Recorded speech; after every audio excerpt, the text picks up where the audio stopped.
Hello and good day. I hope this video finds you well. I'm Jordy Coleman and welcome to my Comedy Corner. I gotta say, I'm actually really excited to talk about this particular subject because for those of you who are not aware, I am a huge fan of Kevin Smith, and to get a chance to actually talk about his first movie that he ever worked on is just the idea of it is a lot of fun for me.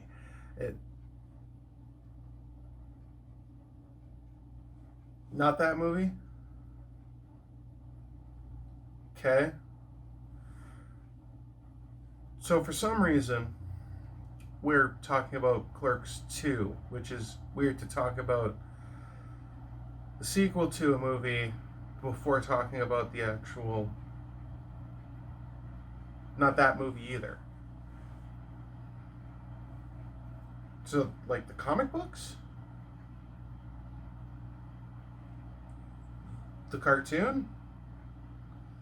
That wasn't Clerks, that was Jay and Silent Bob's super groovy cartoon.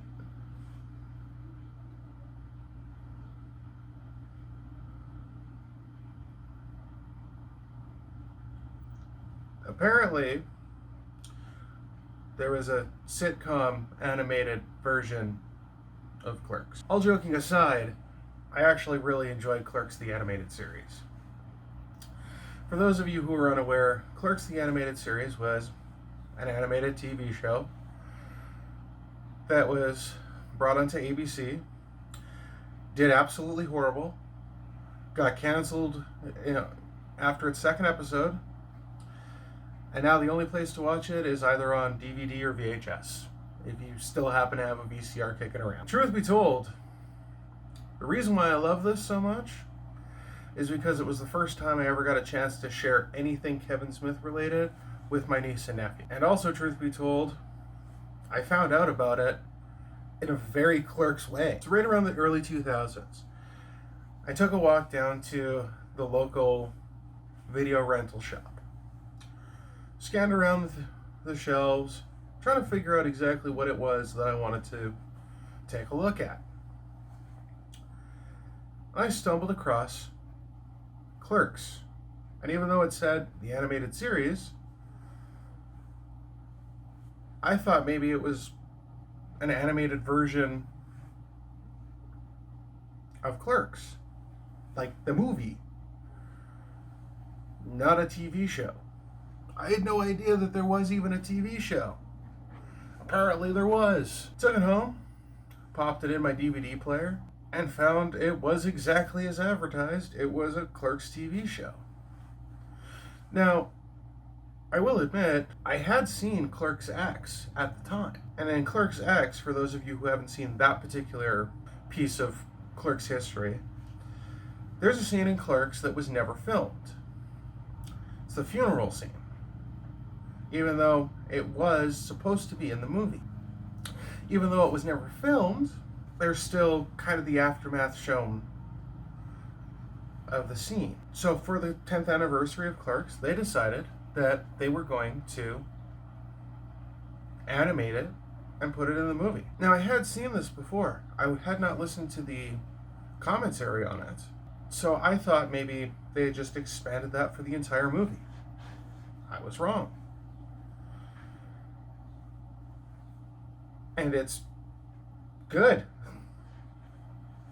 That's really the only way I can put it. I don't know, personally speaking, I really wish that this show would have grown roots with an audience. And even if it would have only lasted 2-3 seasons, I still think it would have been awesome to watch it and see where they would have taken it. So as you can see, my nostalgia for this, easy 8 out of 10. On the flip side though, the longevity of it, 3 out of 10. Part of the problem with it was the fact that they showed the 4th episode first and then the 2nd episode second. Now that may not sound like too much of a problem, but they decided to make a joke and have the 2nd episode be a flashback episode. And because there was only one episode before that the network didn't show, everything it was flashing back to hadn't happened yet in the reality of the show, time frame, all that stuff. Now, that being said, as much as Kevin Smith has a huge fan and cult following, I really don't hear anybody talking about this.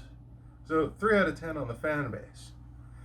But the fact that I don't hear anybody talking about it is hilarious, because Kevin Smith himself loves talking about his bombs.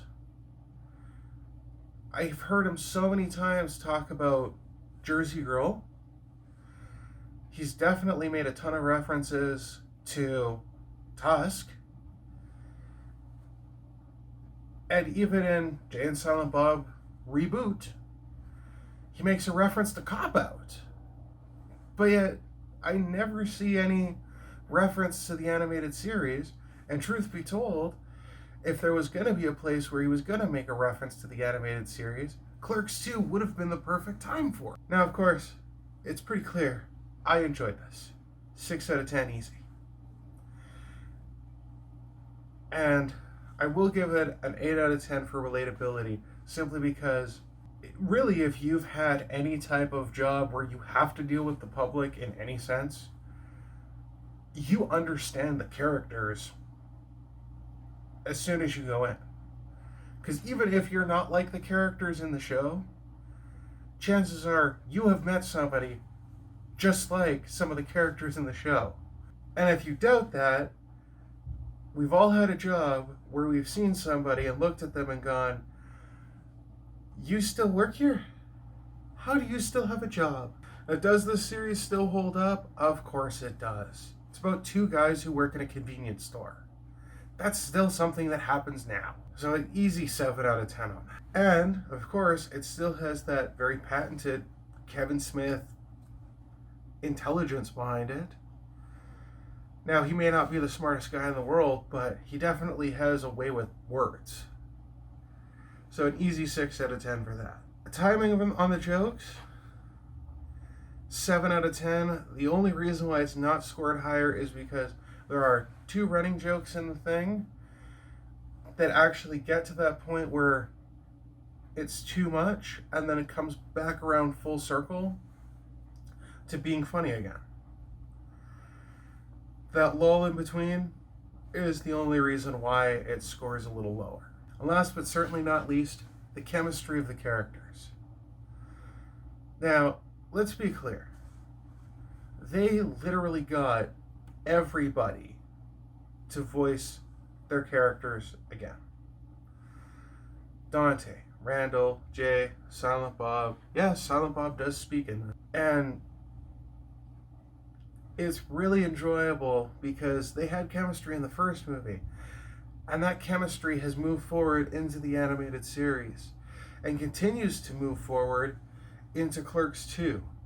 And anytime I see them on film together, you can make the argument of how close everybody is, especially when it comes to Jeff Anderson. Not saying anything against the guy. I am well aware of the fact that